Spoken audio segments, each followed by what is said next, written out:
सांगलीवाडीमध्ये bypass road आणि सांगलीवाडीमध्ये येणाऱ्या दोन्ही रोडवर अनेक ठिकाणी जे जोड रस्ते आहेत, या जोड रस्त्यांच्या मुळं अनेक अपघात होऊ लागलेले.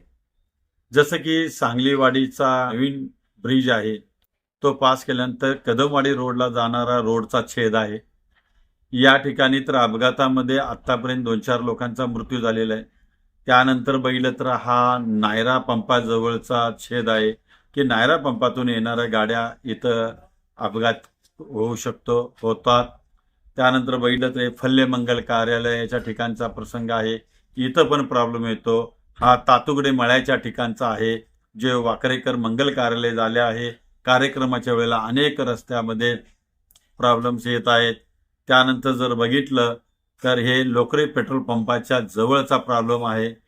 त्यानंतर जर बघितलं तर हे सांगलीवाडीकडे येत असताना राजाभाऊ जोशी यांच्या घराच्या समोर जो नवीन रोड आणि जुना रोड जॉईंट होतो, या ठिकाणी प्रॉब्लेम आहे.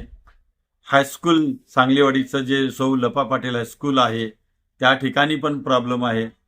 जोशी प्लॉटमध्ये जाणाऱ्या आतल्या रोडला जो एरिया आहे, त्या ठिकाणी सुद्धा प्रॉब्लेम होतोय.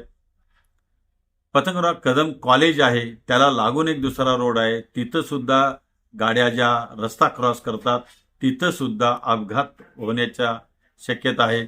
त्यानंतर बघितलं तर सांगलीवाडीमध्ये जुना जकात नाका, जो कदमवाडी रोडला फाटा फुटतो, त्या ठिकाणी सुद्धा अनेक वाहनं रस्ता क्रॉस करत असताना अपघात होत आहेत.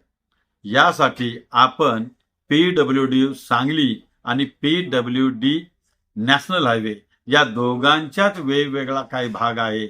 या दोघांना माझी विनंती आहे की माझ्या व्हिडिओची दखल घ्या आणि ह्या ठिकाणी रमलरचे पट्टे ओढा आणि पट्टे ओढून तुम्ही त्या ठिकाणी लोकांना जागृती होईल असे पट्टे जर मारले तर अपघात प्रमाण कमी होईल.